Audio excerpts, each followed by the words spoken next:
Can a slime survive a fall from build height? Can a wither skeleton shoot a bow? And these are 47 Minecraft mob myths tested to see if they work. Starting with this myth that dolphins lead you to buried treasure. I got my dolphins here, and if I give them raw salmon, are they able to go lead us towards any kind of buried treasure? Well, I mean, it's pretty obvious that there's some kind of treasure here, so let me see. So I go down here, I feed up the dolphin, and now I can follow it towards where it's going. So we're gonna get any kind of buried treasure, anything fancy? Oh, so there we go, it took us to an underwater ruin. Got it. So the dolphin will take you either to the nearest ruin or shipwreck. But the ruin doesn't exactly have my buried treasure. Excuse me, cod. This is why you're getting fed to be turned into dolphin food. But no buried treasure map. So does it lead you to buried treasure? I mean, it's buried. Whether it's treasure, it depends on how much you like wheat, I guess. Slime blocks save you from a fall. Do slimes actually take fall damage? Well, as you can see there, pretty clearly they do. But what's interesting about this, and what might be the reason for this myth, is that if we did the exact same test as Observer was telling me with magma cubes, here we go, magma cubes, because they scale, don't take fall damage. So they do a lot better, but you know, maybe it's for the best we're not bouncing off of magma blocks. I don't feel like that would be the most comfortable landing. Excuse me. No fall damage doesn't mean you need to go damage me with your fall. So the reason that this difference happens is because slimes will always jump one block regardless of size, so it's not exactly important that they would be able to survive that kind of fall. But magma cubes, their jump height scales with the magma cube size. Otherwise, you'd just see a bunch of magma cubes shattering into bits in the basalt deltas. It wouldn't make sense. Does wearing a mob head make you invisible to mobs? Well, let's find out. Oh, look at Observer. I guess we're both a little dry. If I'm wearing this and I go into survival, am I invisible to the skeleton versus normal detection range? Well, as we can see right there, the answer is clearly yes, from a certain distance. Let's look at the asterisk on screen. See right there, the answer is clearly yes, from a certain distance. Let's look at the asterisk on screen, because as I start to get closer, eventually it will actually find me. Wearing the mob head of the correct mob does lower their detection range. And as Observer lets me know, holy smokes. All right, so it takes it down by half by wearing this. You know, if you want to blend into the next family reunion, I guess. Is it possible to make golems with redstone? Sort of, because you can automatically place a pumpkin. It's actually one of the only blocks you can auto place with a dispenser. And then that carved pumpkin gives us the iron golem. But consider we're not able to auto place any of those other blocks.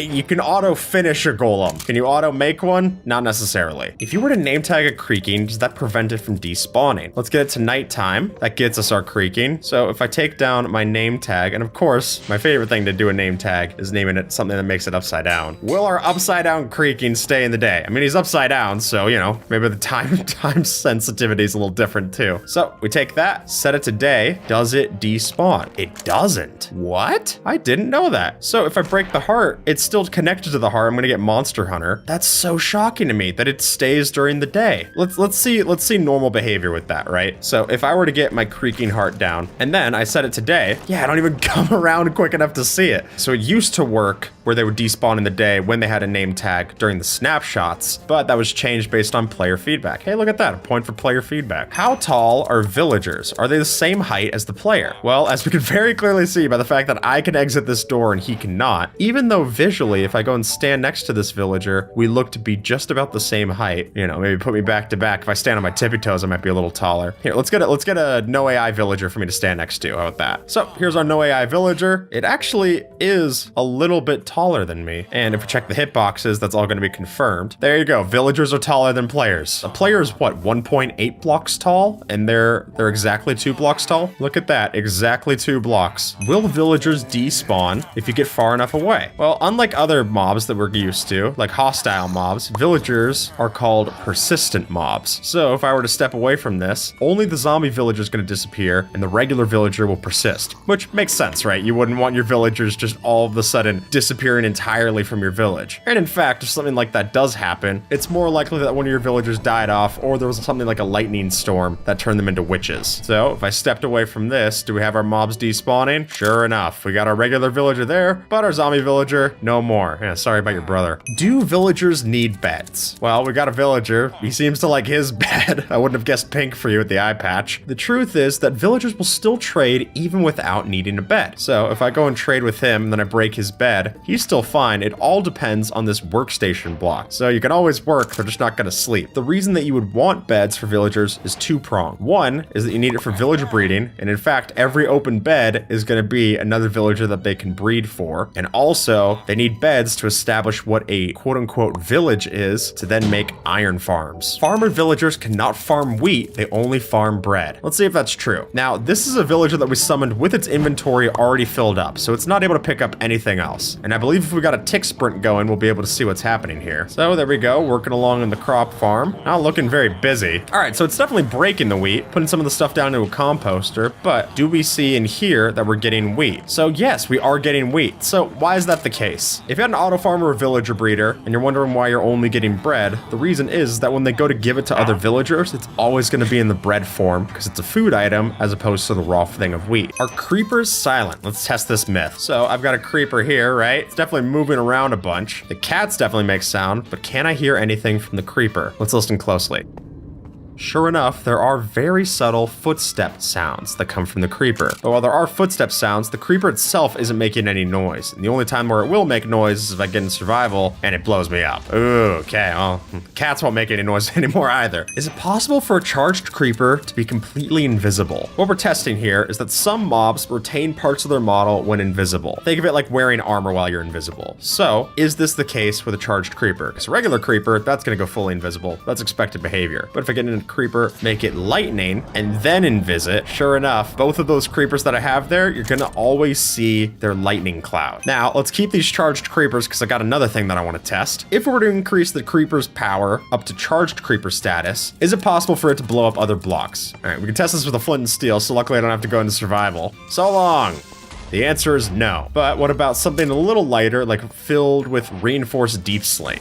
Still no. The reason for this myth existing actually I think probably comes from the fact there is a point where you can't explode these two different blocks. You just need to use commands. Do Elder Guardians constantly give you mining fatigue? The reason for this myth might be a little bit weird. So if I were to go into survival like so, not only am I gonna get shot at by these guys, but after about any time in around a minute, I will receive the effect from the Elder Guardian. Because in Java Edition, they do give you the mining fatigue effect once every minute. They reset the cycle, and so if you're wondering why you could drink the milk and then be fine, only to get it yet again, that's why. There we go. So if you wanted to build a trap where you were giving off a bunch of Elder Guardian mining fatigue, then just by having more Elder Guardians, they all work on a different system. So you could basically make the effect non-stop, you would just need more Elder Guardians. Do lower altitudes mean higher spawns? Now, if you've seen people build really high efficiency mob farms, you're probably seeing them dig some kind of perimeter or hole like this to then have all of their mobs spawn lower in the world. Does it have anything to do with the altitude?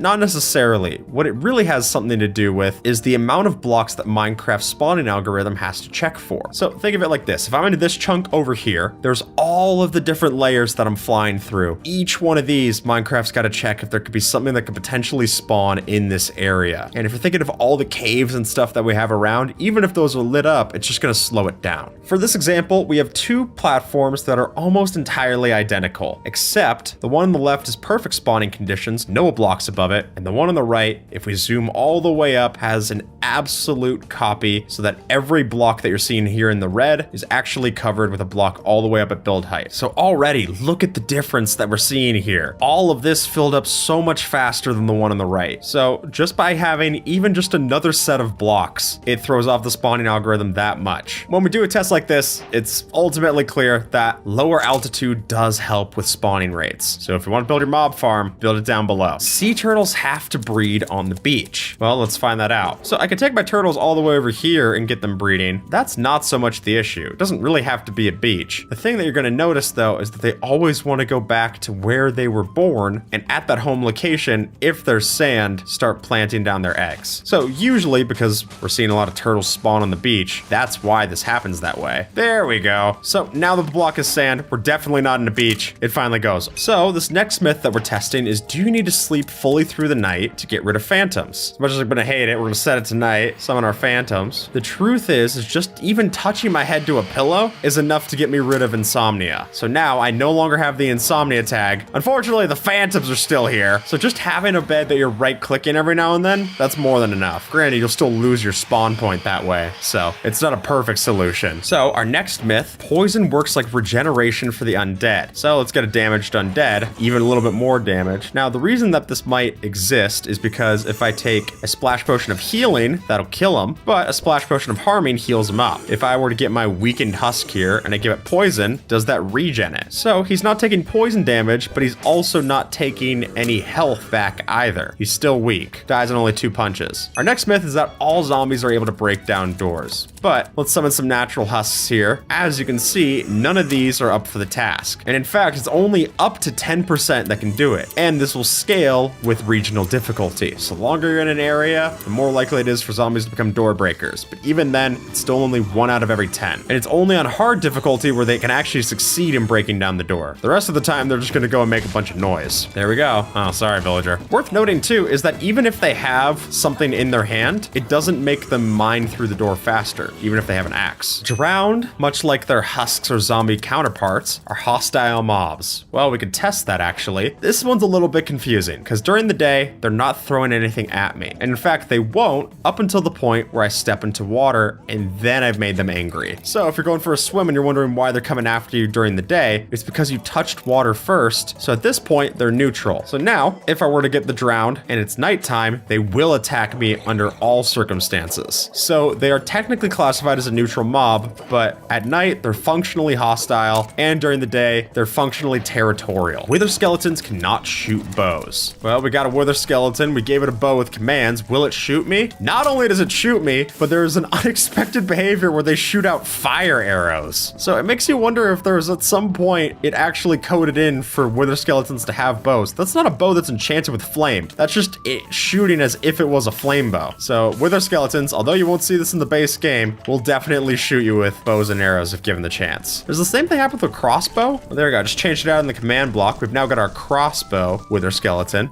No, it doesn't work with a crossbow. So only a regular bow, which makes me think that it is a piece of holdover code. Maybe at some point they were supposed to shoot us. This myth is that you can't one-shot a wither past its half health armor. So the idea is that the fight is broken up into 2 phases, almost like a Pokemon raid boss. You can't go and one-shot it completely past its shield. Let's test that out. All right. Oh shoot, I guess I gotta attempt to smash. Let's give that a shot. Oh yeah! So as we know, with overkill, it's entirely possible to kill the wither in one shot. Piglins can open up doors. Let's find that out. All right, we got our piglin. I'm gonna leave it be, and sure enough, they can open up doors, which is fascinating to me because there's no doors that summon anywhere near piglins anyway. They're not gonna find any of these by natural generation. There's no piglin village structures, so maybe one was planned at one point. So obviously, if we were to bring a piglin into the overworld, it'll zombify. And I've got my piglin with a crossbow, so can zombified piglins use crossbows? Let's see if it loses that part of the brain that can pull the trigger finger. Zombified piglin, sure enough. Will it actually shoot at me? Well, gauged by the fact that it's running towards me, I think we could say that this myth is debunked. It is not possible to get shot at by a zombified piglin, just not in their code. Which for a mindless zombie, I think that makes sense. Oh yeah, they don't even know how to do the doors. Here, if I get myself down, oh, but they do know that they turtle eggs, sorry buddy. But if I were to place down a set of doors, go into survival, I'm completely fine. I mean, I'm a little trapped, but I am completely safe. Oh, they break them down though. Oh no, this is gonna be a rude awakening here, observer. Next section, next section. That actually ties in with this next myth that we're testing, which is that do zombified piglins stay angry at you after you die? Okay, hey fellas. Good to see PigCon still going on. All right, I'm definitely been killed off. They're definitely angry at me then. Are they still angry at me? I'm completely fine. You can't even tell the difference. I look just like them. Striders will die if they're outside of lava. As we can very clearly see from our friend over here, he does get cold, but will he die? Well, given normal causes, he won't. But as Observer's gonna show off with the weather command, the reason this might have happened to your overworld Strider, and the reason that it happened to mine Futon in the July series, was that rain can actually kill these off after long enough. So if it goes and dies in the rain, or if it wanders into some kind of thing of water, it will die off just the same. If I have a set of water there, it will still die off in that way. But just by the simple fact of being outside of lava, that myth is debunked. You can't disable blaze spawners. Let's see if that's true. If I go into survival, we're gonna get a good taste here. We have a bunch of light here. A little too much. I can't even get up to where that place is. So a normal spawner, you would just do the standard place down the 4 torches on the outside. The way that this works here is that there actually is an amount of light level that'll disable the blazes. It's just really, really high. You need a light level of over 11 to get them to stop spawning, whereas normal mob spawners require a light level of 0. So if you wonder why some blaze farms have it where they pour a bucket of lava over the top, that's why. It's given off enough light level where it's disabling the whole thing. The Ender Dragon fireballs that it spits out are completely random, meaning we can't predict the frequency of how often they're going to shoot out. But as we're going to show off, that actually isn't the case. If we were to get the Ender Dragon down here, it has a high likelihood of spewing out a fireball anytime that an end crystal's broken. Pow! So it's not a completely random behavior, and in fact, it's going to spew out usually to try to dispel that behavior of breaking off the end crystals. I mean, if that was my only life source, I wouldn't be exactly happy with anyone taking them out either. So if you want to avoid the dragon's breath damage consistently, just move after you break a crystal. This myth is that shulkers are completely invincible when they're closed up. So if I were to get close to our shulkers, are they taking absolutely 0 damage? The truth is that they'll take decreased damage, but they are still taking damage in such a way where it is possible to kill a closed shulker. It's just gonna waste a lot of your sword's durability or your arrows. You can see by the amount of hearts that are coming off, it definitely takes more when it's open, but it's still possible to kill it when it's closed. So this myth is that Endermen do not immediately aggro when you look at them. So let's see, this is kind of like looking a gift horse in the mouth. I gotta prepare myself here. Hey! So, sure enough, it does immediately aggro, but it doesn't work in such a way where it's gonna immediately come after me. And in fact, locking my eyes behind this Enderman, I can keep it in place and not have it actually attack me. The way that it works is that you have to hover over their eyes for a quarter of a second. So if I just like quickly graze past, I mean, that's right on its eye level and I'm completely fine. It's when I start to go slower, then it's gonna be an issue. So if you're just surveying an area, you're probably gonna be fine. I mean, especially if you got the void button, then you're really safe. Well, not safe all the time, apparently. Ghasts are capable of spawning in the air. I love the target design for this ghast.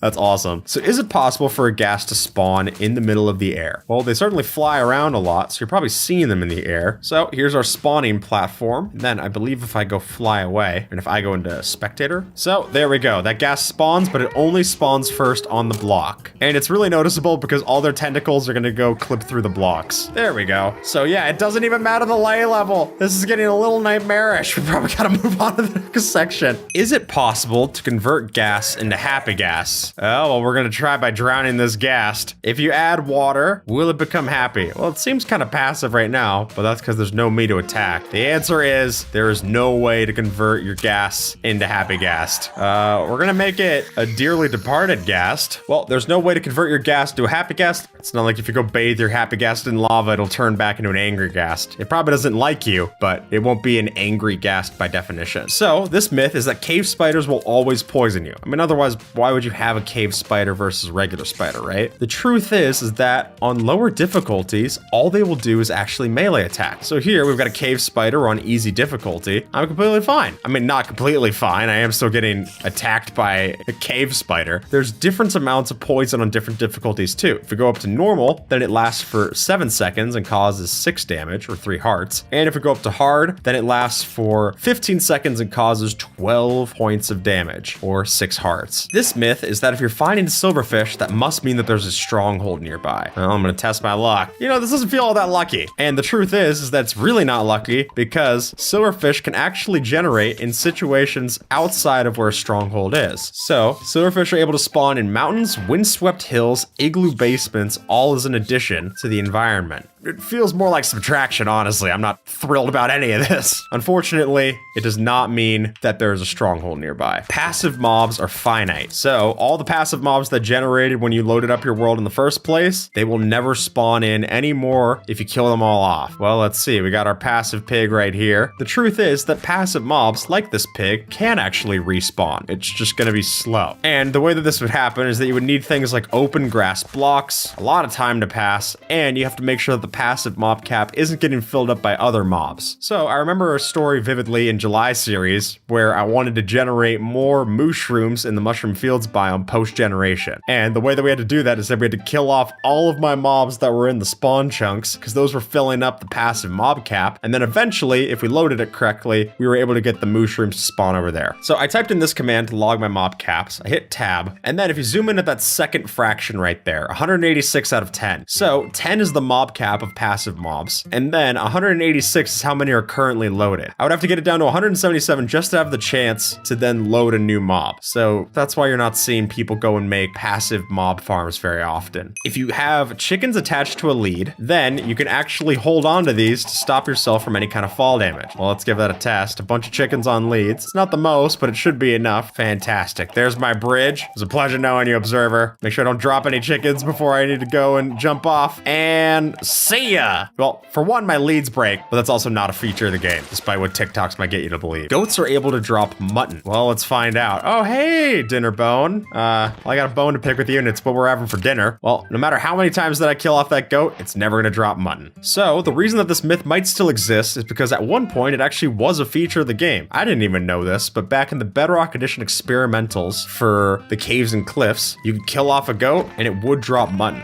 That's not the case in either version nowadays. So, this myth is that you're able to tame your foxes and your axolotls. Surely enough, I can grab this axolotl and oops, apparently also ruin my set. Now that I've grabbed it, it should be quote unquote tamed. And if I give sweet berries to this, I can get the love hearts from my fox like so. But the truth is that they don't work off the same taming mechanics that we're used to from other things. You might have noticed that an axolotl will help you out if you're in combat with a bunch of Elder Guardians, but that has nothing to do with the fact that I bucketed the axolotl. That's just actually a behavior of any axolotl. If I'm helping them out, they just will help me. They'll get rid of mining fatigue, they'll give me regen, stuff like that. That's just a behavior of axolotls. Anyway, the reason you're seeing it like this is because usually you would bucket it to bring it over to the Guardian Temple in the first place. So if we got our foxes and I were to give it some berries, if I were to then go and breed two foxes together, the baby that's a result will get the trusted tag, but it's not tamed. It's not in the same way as a regular wolf would be. It's just not going to be afraid of you. So there we go. It is confusing though, because they do follow the adults that are fleeing from you. So they basically have that same behavior.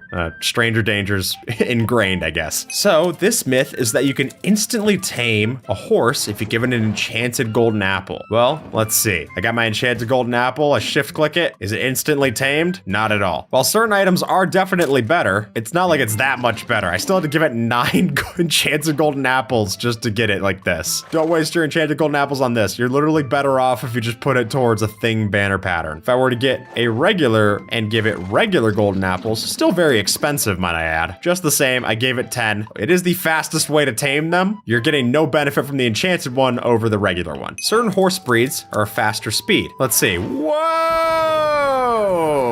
Opa! All right, we got all these horses, and I could go ride as many of them as I want, but the truth is that the color of the horse has no impact on how fast they go, which I think is kind of nice. If you want any horse that you want in a specific color, you could get it fast. It'll just take a lot of breeding. Bees most commonly spawn in flower forests. Well, the truth is that this actually, not only is it false, but flower forests are some of the lowest spawn rate biomes for bees. The highest spawn rate for bees is going to be in the meadows, which does look fairly similar to a flower forest, so you're forgiven on that one. However, the trees they find here are pretty rare. 5% in all of the plains, mangrove swamps, and cherry groves will have bees on the trees, and it's only 2% in flower forests.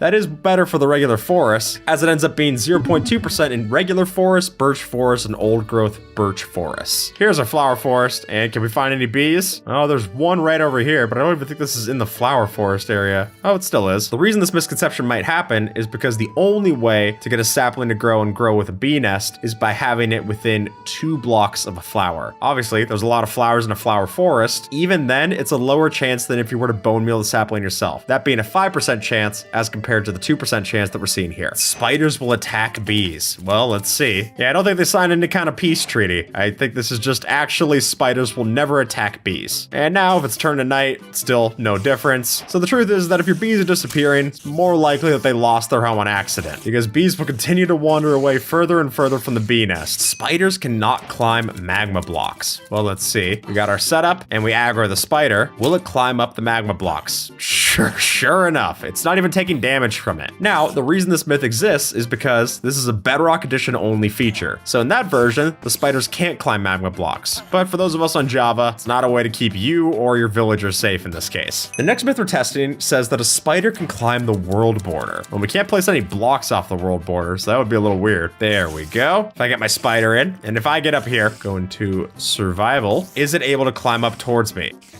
sure enough, a spider is able to climb the world border, which is such a weird sight. Look at that go. I can't place any blocks off of this. I can't shoot any arrows through it, but for some reason the spider can climb up it. Oh, that is weird. Observers pointing out that they can walk through it just fine, but they still climb it like a block? That's a very weird behavior. Pillager banners will make pillager patrols more likely to spawn. Well, we got one placed down here, and I can tell you already that placing a pillager banner has no impact on the spawn rates. So even if you're, as observers showing off, even if you're flying the enemy colors, that's not exactly convincing any more of them to spawn, which is unfortunate. That would actually be kind of a cool mechanic, but all it does is just lowers your property value and frame rate.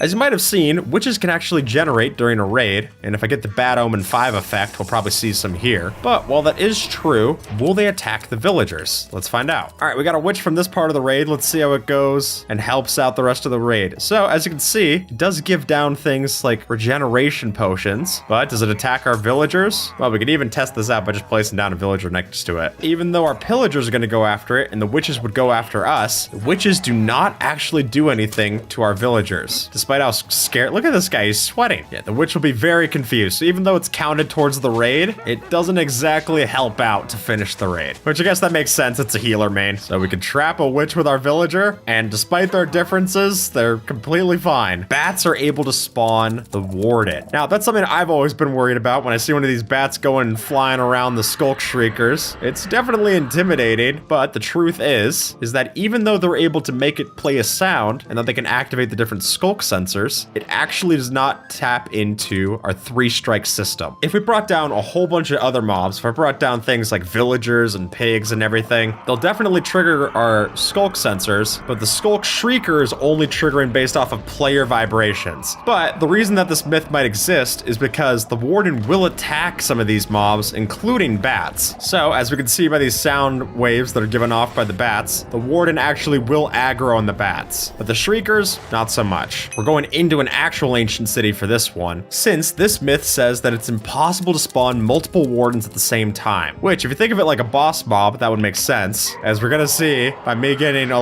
little too crazy here with these Skulk Shriekers, is that there's actually no limit to how many wardens we can get to spawn here. The only limit is that there's no other wardens within a 24 block radius. But if you're running the length of this ancient city, 24 blocks is not that much of a limitation. There's also some amount of time that has to pass because of a cooldown on the Shriekers. So it's not gonna be spawning wardens all the time. Be extra careful. Just because there's one warden chasing after you does not mean that there's not gonna be another one right after it. And with that, folks, YouTube thinks that you might like this video. So see if they're right and have a good one, all right?